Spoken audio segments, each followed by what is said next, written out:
Sepertinya hadis ini bertentangan dengan hadis pertama dengan hadis kedua. Hadis pertama beliau menjari mencontohkan kaum muslimin bersatu seperti ini, yang satu memperkuat yang lain. Hadis yang kedua setelah beliau sholat, beliau istirahat dikait dengan begini. Tapi hadis ketiga beliau sendiri yang melarang. Bagaimana para ulama mengkompromikan hadis ini? Alhamdulillahi Rabbil Alamin Ar-Rahmanir Rahim. Ikhwana fiddin azakumullah, saudara-saudara kaum muslimin, jamaah maghrib Masjid Nurut Taqwa Condet Jakarta Timur ya. Alhamdulillah kita bertemu kembali melanjutkan pembahasan adab masuk masjid. Kembali kita sampaikan adab ini kita kelompokkan menjadi 3 subjudul.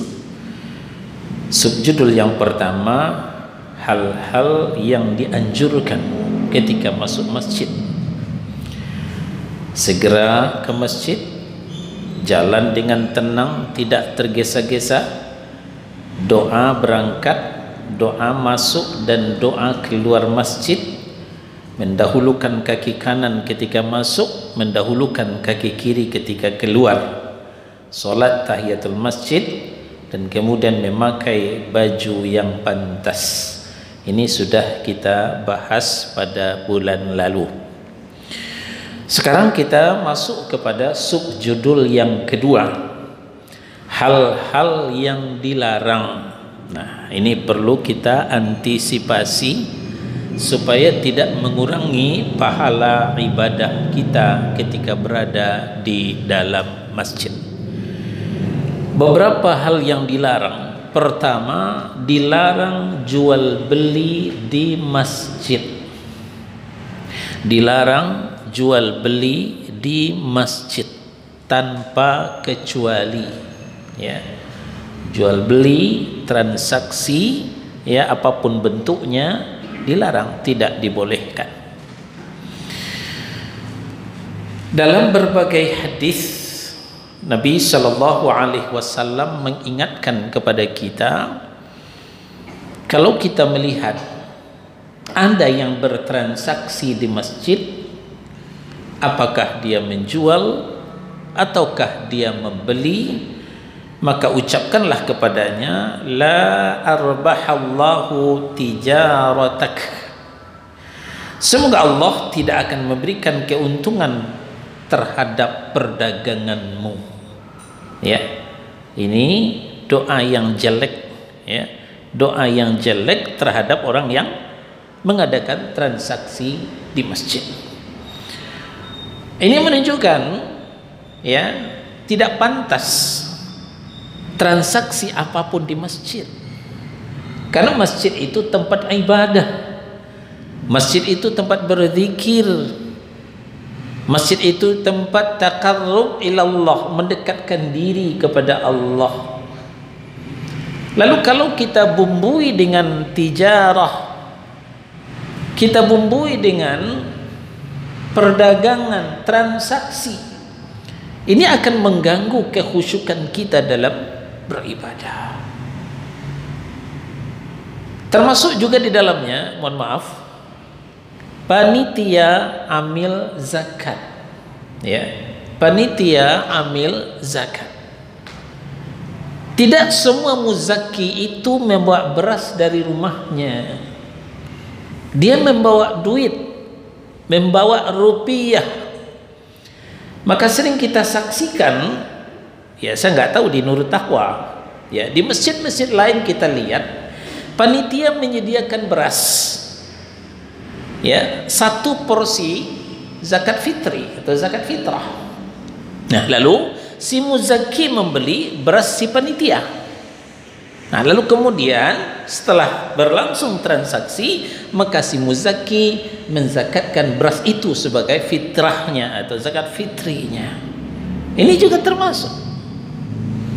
Kalau memang ini yang mau kita adakan, adakanlah satu tempat untuk transaksi, ya, di luar masjid, ya, di luar pekarangan masjid. Di situ transaksi beras, lalu membayarkan zakatnya silahkan di dalam masjid, tidak mengapa, tidak masalah.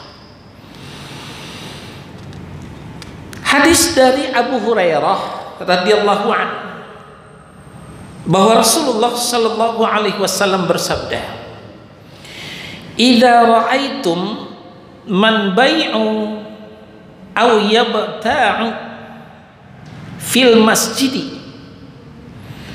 Apabila kalian melihat ada orang yang menjual atau membeli di dalam masjid. Nabi berbicara umum, jadi apa saja, di mana saja. Faqulu, maka ucapkanlah kepada mereka, la arbahallahu tijaratak, semoga Allah tidak akan memberikan keuntungan terhadap perdagangan. Hadis ini diriwayatkan oleh At-Tirmidzi dan beliau berkata hadis ini hasan. Nah, ini untuk menjadi perhatian bagi kita. Dan juga seiring kemajuan yang dicapai oleh teknologi, orang untuk transaksi tidak pakai benda sekarang, ya, tidak pakai benda seperti transaksi pulsa, transaksi kuota, ya. Teman saya mengatakan jual beli angin katanya. Jual beli angin, saya bingung. Biasanya yang jual beli angin itu tukang tambal ban, biasanya jual beli angin. Rupanya ada lagi jual beli angin, yaitu tukang jual pulsa, tukang jual kuota. Jadi tanpa disadari bisa saja di masjid, mas tolong ya 50.000 dulu, ya, isikan pulsa saya 50.000, isikan kuota saya 100.000, bayar. Itu juga transaksi, itu juga namanya jual beli. Nah, maka hendaklah kita berhati-hati, jangan sampai terjadi transaksi jual beli. Kalau memang kita mau transaksi, keluarlah dari masjid, ya. Atau sering juga kita lihat ada kajian, ada tabligh akbar, ada bedah buku. Nah, biasanya panitia menyediakan buku yang dibedah di halaman masjid. Ini juga terkenal. Selagi di dalam pagarnya masjid, dalam pekarangannya masjid, tidak dibolehkan terjadi transaksi. Ini pendapat yang lebih hati-hati. Memang sebagian ada yang mengatakan kalau di kantornya nggak apa-apa, kalau bukan di tempat sujud nggak apa-apa. Ada yang mengatakan begitu. Tapi untuk kehati-hatian, hendaklah sama-sama kita menjaganya. Ini yang pertama, dilarang mengadakan transaksi atau jual beli atau tijarah di dalam masjid. Yang kedua, dilarang mencari barang hilang di masjid. Tentu kota besar Jakarta soal barang hilang itu sudah biasa. Mungkin hilang karena keterledoran, tercecer, ketinggalan, atau hilang karena kecopetan, ya. Walaupun di masjid tidak jaminan, ya. Ada yang kena copet. Karena niat orang ke masjid itu macam-macam, bukan hanya untuk ibadah, tapi juga untuk mencari rezeki. Kendati pun rezekinya yang dicari haram, malah kotak infak pun dipretelin. Nah, itu yang terjadi. Ya, jadi hati-hati, tetap kita hati-hati menjaga harta benda kita walaupun kita sedang berada di dalam masjid. Nah, ketika kehilangan itu menimpa kita, maka kita tidak boleh mengundang perhatian umum untuk mendapatkan barang-barang kita yang hilang itu.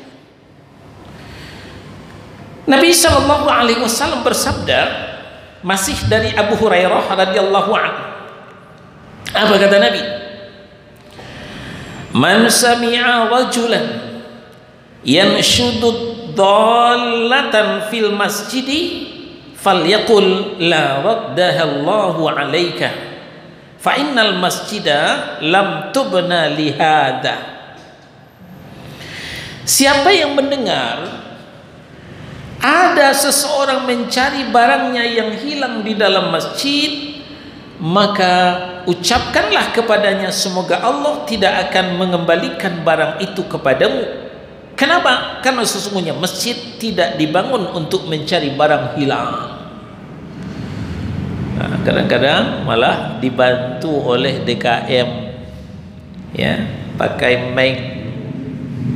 Assalamualaikum warahmatullahi wabarakatuh. Kepada jemaah, siapa yang mendapatkan jam tangan merek itu yang tertinggal, tolong dikembalikan atau hubungi pengurus. Suka begitu di sebagian masjid. Tidak boleh, tidak dibolehkan. Atau yang bersangkutan teriak-teriak, Bapak ketemu enggak jam tangan saya hilang, jam tangan saya ketinggalan. Orang yang sedang sholat terganggu, orang yang sedang berzikir terganggu. Nah, ini maka tidak dibolehkan. Malah kalau kedengaran kata Nabi SAW, ucapkan kepada mereka, semoga barangmu tidak ditemukan, semoga barangmu tidak dikembalikan oleh Allah Subhanahu wa Ta'ala. Jadi bagaimana solusinya, Ustaz? Kalau HP saya ketinggalan di masjid, jam tangan saya ketinggalan di masjid, kunci mobil saya, kunci motor saya ketinggalan di masjid, apakah saya ikhlaskan saja? Bukan demikian. Tetap kita berusaha cari sendiri, jangan membuat kegaduhan. Jangan membuat kegaduhan. Nah, ini yang penting, ya. Jaga ketenangan di dalam masjid, jangan membuat kegaduhan karena mencari barang hilang. Cari saja sendiri di mana duduknya tadi. Ya, kalau rezeki akan ketemu, tidak bakal hilang. Nah, begini caranya menjaga akhlak, menjaga tuntunan, menjaga akhlak kita ketika sedang berada di dalam masjid.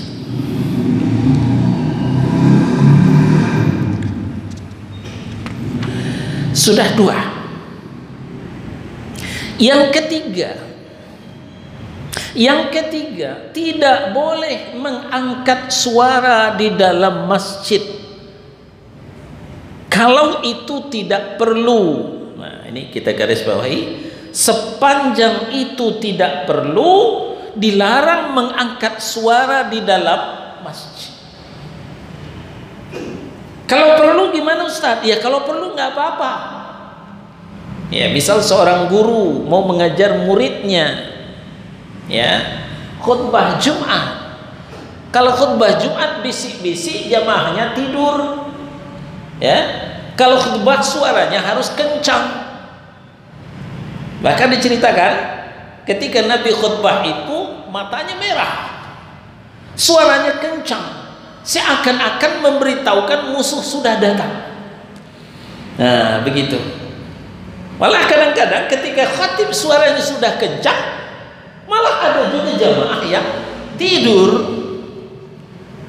malah balapan, ya, berlomba lebih kencang suara daripada suara khatibnya.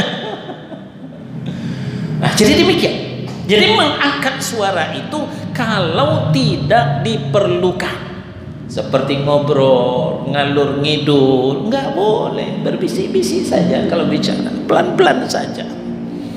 Ya, kalau tidak diperlukan. Kalau diperlukan baru boleh, seperti mengajar, ya, diskusi keagamaan, ya, silahkan. Ada perlu namanya. Atau azan, iqamah, ya. Kalau azan bisik-bisik ya enggak kedengaran, malah pakai pengeras suara, bukan hanya mengeraskan suara tapi pakai pengeras suara. Jadi yang dilarang itu kalau tidak diperlukan. Hadis dari Ka'ab bin Malik radhiyallahu anhu. Ya. Ka'ab bin Malik adalah seorang sahabat yang mulia. Annahu taqadabna Abi Hadra dainan kana lahu alaihi fil masjidi fartafa'at aswatuhuma hatta sami'aha Rasulullah sallallahu alaihi wasallam wa huwa fi baitihi fa kharaja ilaihima hatta kashafa sijfa hujratihi fanada ya Ka'ab qala labbaika ya Rasulullah qala dha' min dainik ya dha' min dainika hada wa awma'a ilaihi ay syatara qala laqad fa'altu ya Rasulullah qala kum faqdih.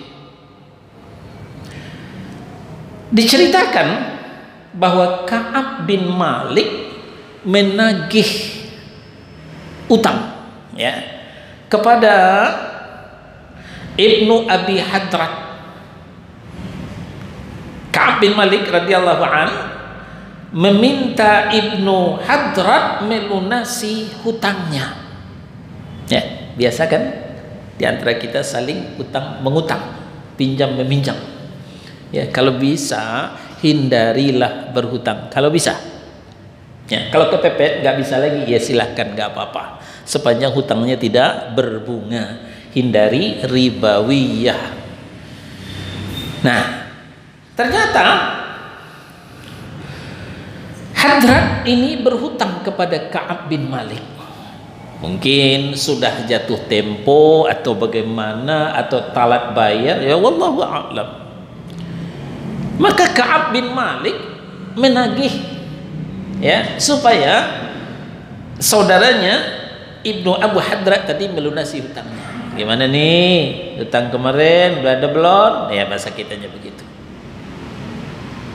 Tapi sayang kedua sahabat Nabi ini tidak mengontrol suaranya. Suaranya kelepas, terangkat. Sehingga sampai kedengaran oleh Nabi Shallallahu Alaihi Wasallam di kamarnya. Rumah Nabi itu kan sebelah masjid, ya, sebelah masjid. Kedengaran oleh Nabi di kamarnya. Lalu Nabi keluar membuka ordengnya, ya, menegur Ka'ab bin Malik. Wahai Ka'ab, labbaik ya Rasul, ya Rasulullah.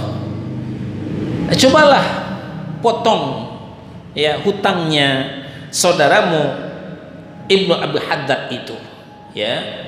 Mungkin hutangnya 100.000, ya potong 50.000 saja. 50.000 kau ikhlaskan saja. Ya kira-kira begitulah.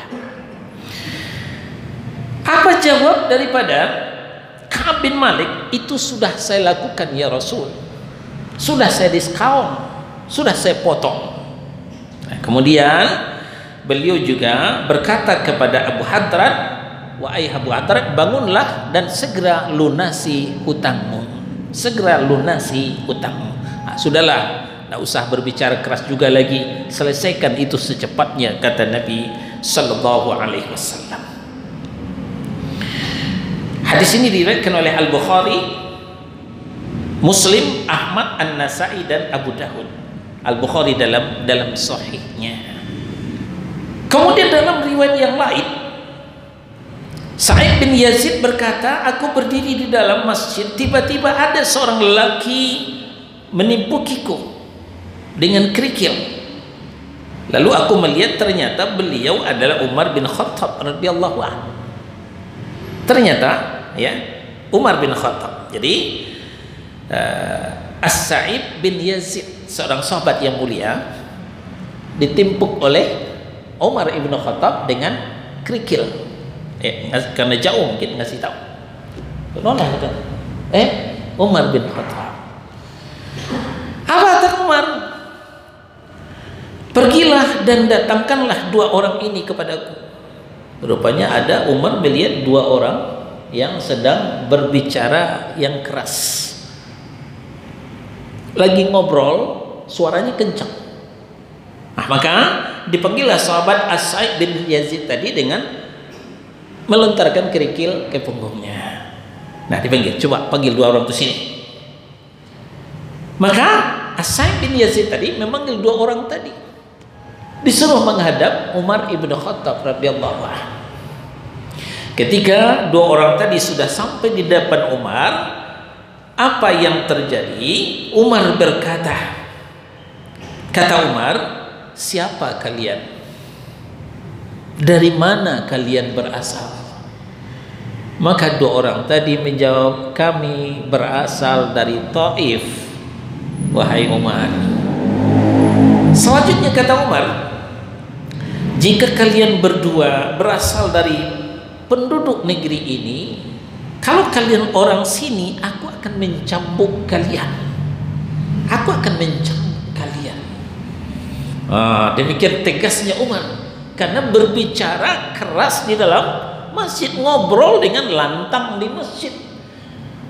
Sayang saja kalian bukan orang sini, orang jauh. Ya, saya menghormati tamu lah. Kalau kalian orang sini, akan saya cambuk kalian.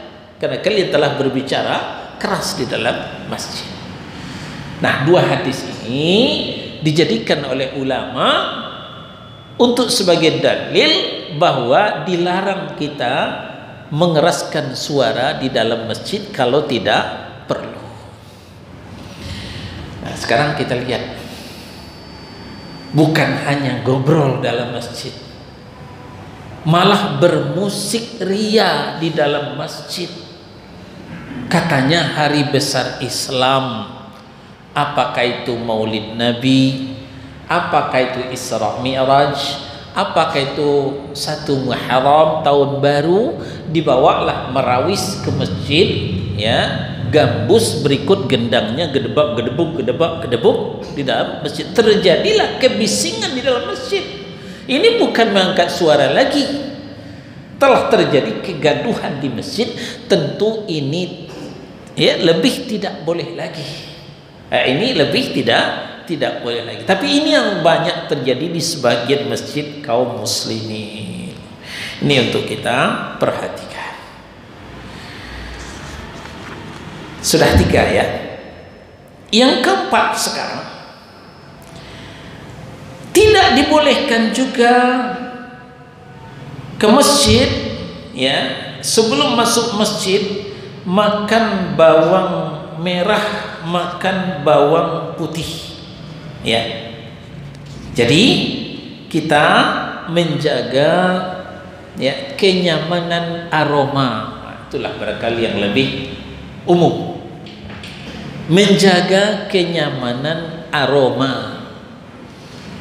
Memang Nabi menjelaskan bawang putih, bawang merah, ya, bawang putih, bawang merah. Nah, kita bacakan hadisnya dulu.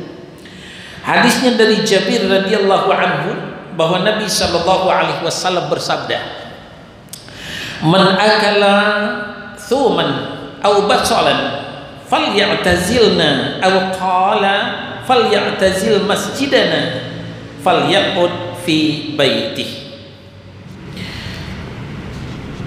Barang siapa yang makan bawang putih atau bawang merah, maka jauhilah kami, jangan dekat-dekat kepada kami.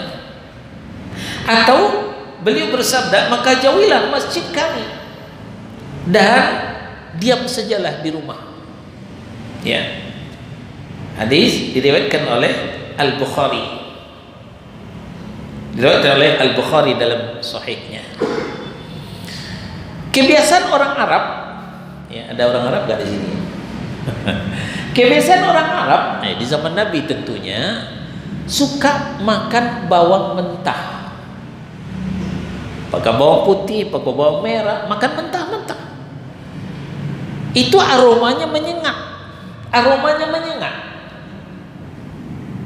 Sehingga akan mengganggu kekhusyukan, kenyamanan dan kesyukuran berbeda. Nah, maka Nabi mengeluarkan larangan tersebut. Nah, jadi bukan berarti kita tidak boleh makan bawang putih, makan bawang merah, ya. Kalau udah dimasak itu aromanya udah berkurang. Tapi kalau memang kita punya hobi, punya selera suka bawang merah, bawang putih mentah, ya, silahkan. Tapi sebelum melangkah ke masjid, sikatlah yang benar, sikatlah yang lama, supaya aroma itu tidak ada lagi. Sekarang yang lebih mengganggu, ya, afwan, kalau di sini masih ada ahlul hisab, majelis suro, majelis suka rokok.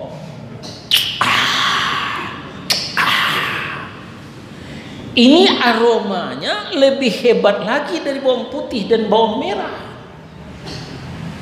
Terciumnya ketika sujud. Ini mungkin karena sujud soft kita jarang-jarang, mungkin tidak begitu kecium. Nah, coba kalau softnya rapat, ya, softnya rapat lalu sebelah kita ada yang biasa merokok berat, waduh, rasa mau pecah hidung ini, aroma napasnya itu.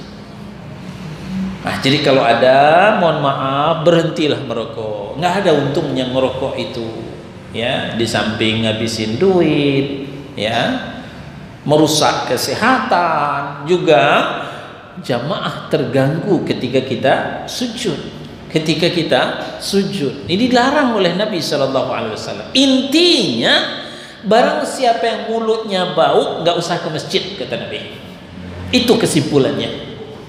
Barang siapa mulutnya bau, ya termasuk juga makan pete, makan jengkol, itu kan kesukaan kita itu, ya. Kita tidak menuding perorangan pada umumnya. Sebagian ada yang suka jengkol, suka pete, ya silakan saja, kesenangan kita masing-masing.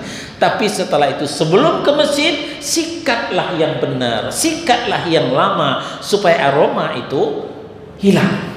Atau mungkin ada lagi makanan untuk penghilang bau itu, ya silahkan dikonsumsi itu, silahkan, ya. Nah, ini kita hati-hati sekali tentang aroma. Begitu juga sebagian kaum muslimin keringatnya bau, ya, keringatnya bau, tolong diperhatikan. Apalagi sudah bekerja berat, ya, tolonglah kalau keringatnya bau, mandi dulu ke masjid, ya, pakai deodoran, ya, supaya samping kanan kiri kita tidak terganggu dengan aroma keringat kita. Masya Allah, sampai begitu betul Rasulullah menjaga supaya kita beribadah dengan nyaman. Jangan terganggu telinga kita dengan kebisingan, jangan terganggu hidung kita dengan aroma yang tidak sedap. Ini akhlak yang mulia yang diajarkan oleh Nabi Sallallahu Alaihi Wasallam.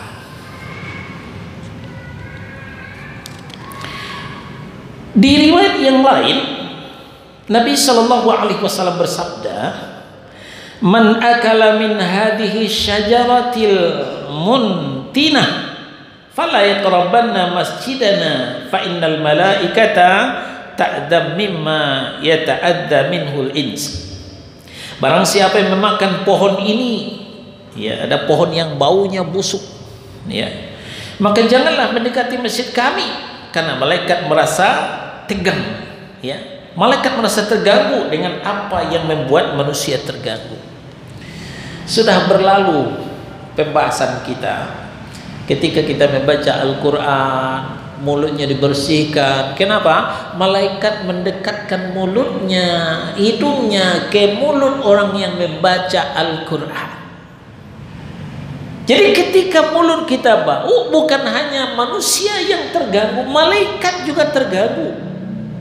Ya, malaikat juga terganggu. Nah, itulah sebabnya Nabi menekankan sekali, siapa yang telah memakan, ya, makanan yang berbau, ya, termasuk juga duren, ya, termasuk juga duren, ya, maka hilangkanlah bau itu dulu, baru melangkah ke masjid. Sepanjang bau itu tidak bisa dihilangkan, jangan dekati masjid kami, kata Nabi. Salat saja di rumah, kata Nabi Sallallahu Alaihi Wasallam.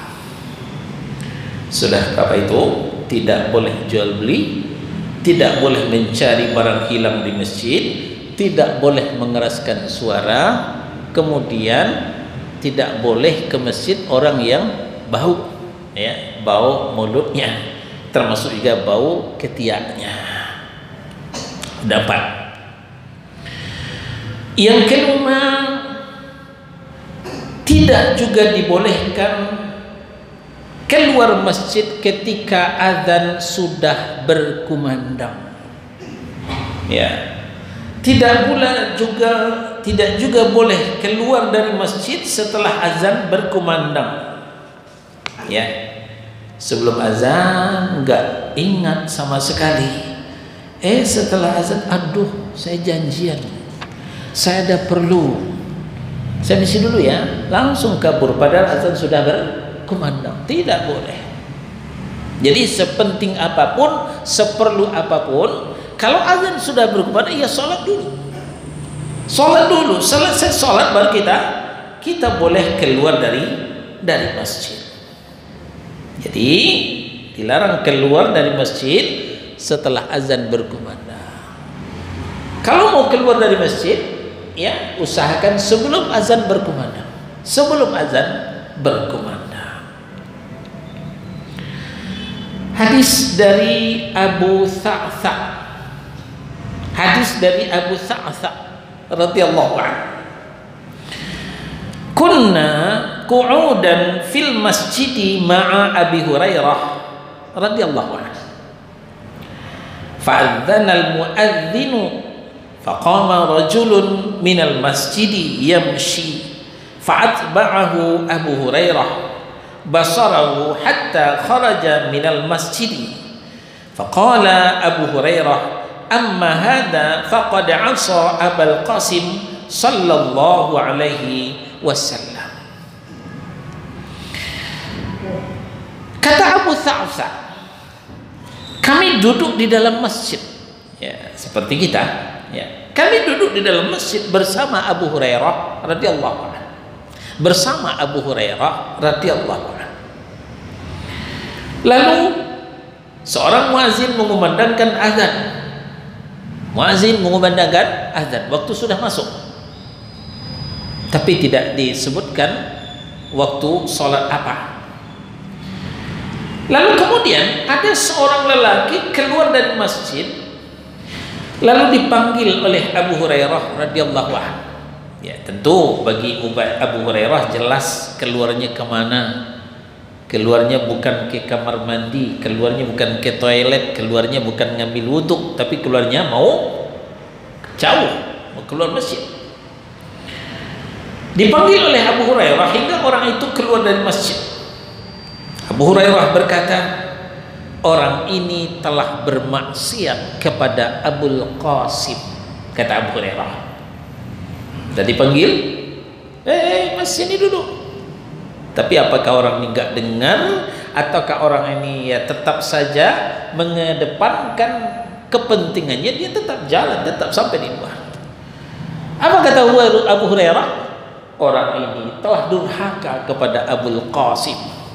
Siapa Abul Qasim? Rasulullah sallallahu alaihi wasallam. Hadis diriwayatkan oleh Muslim, Ahmad, At-Tirmidzi, An-Nasai, Abu Daud, Ibnu Majah, Ad-Darimi. Ya. Nah, ini menunjukkan Rasulullah mengeluarkan larangan, ya, bahwa tidak boleh keluar masjid kalau azan sudah berkumandang. Nah, tapi berbeda kalau keluarnya ke toilet, keluarnya ke kamar mandi, keluarnya mau berwudu, itu sihat. Ya, jangan pula nanti dipelurus saja, ya. Jadi keluar yang dimaksud keluar ya dari pekarangan masjid ke tempat yang lain itu tidak dibolehkan. Hadis ini walaupun Abu Hurairah yang mengatakan statusnya marfu, karena Abu Hurairah radhiyallahu anhu tidak mungkin berijtihad pada masalah ini, dan itu sangat tidak mungkin, ya. Hati-hati, pada hari ini Abu Hurairah ini kredibilitasnya ini dihancurkan oleh orang-orang Syiah, ya. Ya, mungkin Bapak yang sering seluncur di dunia maya, pentolan Syiah bikin YouTube, ngapain dengan Abu Hurairah, baru Islamnya kemarin sore. Lebih banyak hadis yang diriwayatkan oleh Imam Ali, mengangkat-angkat Imam Ali. Ini ciri khas Syiah. Abu Hurairah baru kemarin sore masuk Islam. Tahu apa Abu Hurairah? Jadi menanamkan ketidakpercayaan terhadap Abu Hurairah radhiyallahu anhu. Apa tujuannya? Kalau ketidakpercayaan ini sudah tertanam di benak kaum muslimin, khususnya ahlus sunnah, maka akan terjadilah kekosongan dalam hadis Nabi. Karena mayoritas hadis Nabi itu sanadnya dari Abu Hurairah. Bukan saja Sahih Bukhari, Sahih Muslim, Musnad Imam Ahmad, Sunan At-Tirmidzi, ya, Kutubus Sittah, Kutubut Tis'ah. Kebanyakan sanadnya itu an Abi Hurairah, an Abi Hurairah, an Abi Hurairah. Ali ada juga tapi tidak banyak. Sahabat yang lain ada juga tapi tidak banyak. Karena beliau sibuk dengan pemerintahan. Nah, kalau sudah tertanam ketidakpercayaan kepada Abu Hurairah, terjadilah kekosongan dalam hadis Nabi. Nah, kekosongan ini akan mereka isi dengan hadis-hadis maudhu, hadis-hadis palsu yang dibikin oleh imam-imam mereka. Antara lain pesan Nabi, khalifati ba'di Ali bin Abi Thalib. Khalifah setelahku adalah Ali bin Abi Thalib. Ini hadis gacoannya orang Syiah. Nah, kita jawab syubhat ini. Memang Islamnya Abu Hurairah memang belakangan, kita akui. Tapi ingat, kegigihan, antusiasnya Abu Hurairah dalam belajar itu sudah diakui oleh Rasulullah Sallallahu Alaihi Wasallam. Ketika Abu Hurairah bertanya kepada Nabi, ya Rasulullah, siapakah yang paling berbahagia mendapatkan syafaatmu di hari kiamat? Nabi tidak langsung jawab. Apa kata Nabi? Saya sudah menduga bahwa tidak ada yang akan mendahuluimu bertanya tentang ini, wahai Abu Hurairah, karena antusiasmu terhadap ilmu. Abu Hurairah tidak sempat memikirkan rumah, sering tidur di masjid, selalu ikut Nabi. Nah, jadi ini kelebihan daripada Abu Hurairah. Jangan kita keracunan nanti dengan syubhannya orang-orang Syiah. Nah, jadi Abu Hurairah mengatakan seperti ini, berarti orang itu telah durhaka kepada Abul Qasim. Ini menunjukkan Abu Hurairah telah mendengar langsung dari Rasulullah SAW tentang larangan keluar dari masjid ketika adzan sudah berkumandang. Sudah 5 ya. Kemudian yang ke-6, ini yang terakhir, tidak boleh ya menganyam jemari ya sebelum sholat. Ya, sebelum sholat menganyam jemari itu seperti apa? Ya, mungkin ini termasuk kebiasaan kita. Ya, apa ini? Nah, ini menganyam jari namanya. Ini tidak dibolehkan kalau sebelum sholat. Kalau sebelum sholat, ya, ini tidak dibolehkan. Mungkin ada yang bertanya, bukankah Rasulullah juga pernah menganyam jari? Nah, tentang hadis yang mengatakan ya dari Abu Musa radhiyallahu anhu, Nabi sallallahu alaihi wasallam bersabda, innal mu'mina lil mu'mini kal bunyani yashuddu ba'duhu ba'da wa shabbaka baina asabi'i. Sesungguhnya orang mukmin, kata Nabi, yang satu dengan mukmin yang lain itu seperti sebuah bangunan, di mana yang satu dengan yang lain saling memperkuat. Sebagian yang lain memperkuat sebagian yang lain. Lalu kata Abu Musa, beliau menganyam jarinya. Ya, seperti ini orang mukmin itu, yang satu dengan yang lain saling memperkuat. Nah, tapi Nabi berkata seperti ini adalah setelah sholat, bukan sebelum sholat. Nah, hadis dari Abu Musa al-Ash'ari diriwayatkan oleh Al-Bukhari, ini tidak dijelaskan di dalam masjid. Jadi kalau di luar masjid berarti sah saja. Hadis yang kedua kembali dari Abu Hurairah radhiyallahu anhu.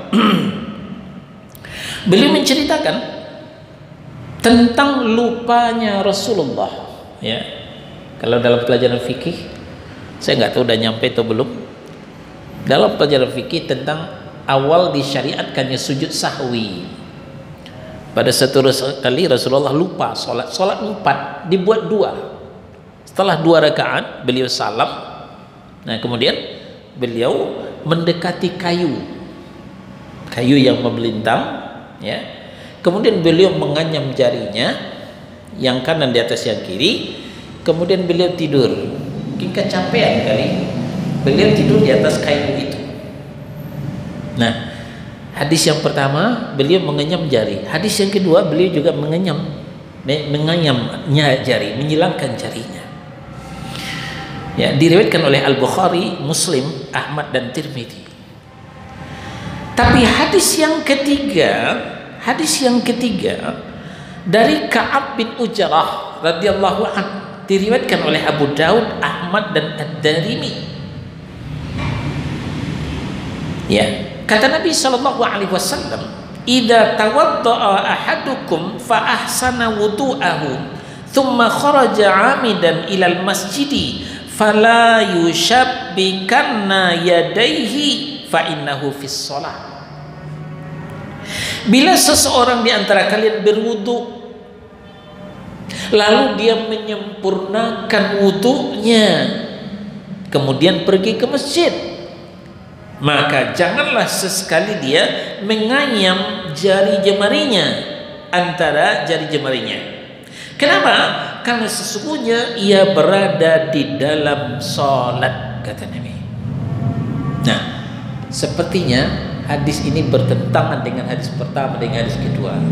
Hadis pertama beliau mengenyam jari, mencontohkan kaum muslimin bersatu seperti ini, yang satu memperkuat yang lain. Hadis yang kedua, setelah beliau sholat, beliau istirahat dikait dengan begini. Tapi hadis ketiga beliau sendiri yang melarang.